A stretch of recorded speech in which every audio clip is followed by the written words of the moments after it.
নমস্কার। আজ আমি ফুলকপির ভাজার রেসিপি আপনাদের সঙ্গে শেয়ার করছি। খুব সহজেই যে কেউ এটা তৈরি করে নিতে পারবেন। এতটাই সহজে বানানো যায়, যারা রান্না পারেন না এটা তারাও তৈরি করে নিতে পারবেন। খেতে অসাধারণ লাগে। গরম গরম রুটি, লুচি, পরোটা, সাদা ভাত অথবা মুড়ির সঙ্গে এই রকম ফুলকপির ভাজা খেতে অপূর্ব লাগে। প্রথমেই কড়াইতে পরিমাণ মতো সর্ষের তেল দিয়ে দিচ্ছি একটা শুকনো লঙ্কা ফোড়ন ও হাফ চামচ মতো গোটা জিরে ফোড়ন। ফোড়ন থেকে সুন্দর গন্ধ বেরিয়ে এলে কেটে রাখা ফুলকপি দিয়ে দিচ্ছি। ফুলকপিকে কয়েক সেকেন্ড এইভাবে নাড়াচাড়া করে নিচ্ছি। ফলে ফুলকপি হালকা ভাজা ভাজা হয়ে যাবে।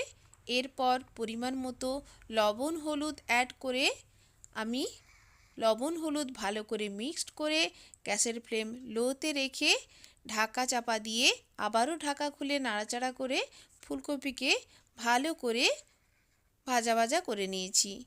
এইভাবে রান্না করার ফলে ফুলকপি কিন্তু ভালো করে সেদ্ধও হয়ে যাবে। যেমন ভালো করে ভাজা ভাজা হয়ে যাবে এবং সেদ্ধও হয়ে যাবে। এক্সট্রা কোনো জল অ্যাড করিনি। ফুলকপি থেকে যে জল বেরোবে তাতেই ফুলকপি ভালো করে সেদ্ধ হয়ে যাবে। অবশ্যই গ্যাসের ফ্লেম লোতে রেখে রান্নাটা করতে হবে। দেখুন, আমার ফুলকপি ভাজা সার্ভ করার জন্য একেবারে রেডি। খুব সহজেই এটা আপনারা তৈরি করে নিতে পারবেন। খেতেও অসাধারণ লাগে। রেসিপি ভালো লাগলে অবশ্যই আমার চ্যানেলকে লাইক, কমেন্ট অ্যান্ড সাবস্ক্রাইব করার অনুরোধ রইল। ধন্যবাদ।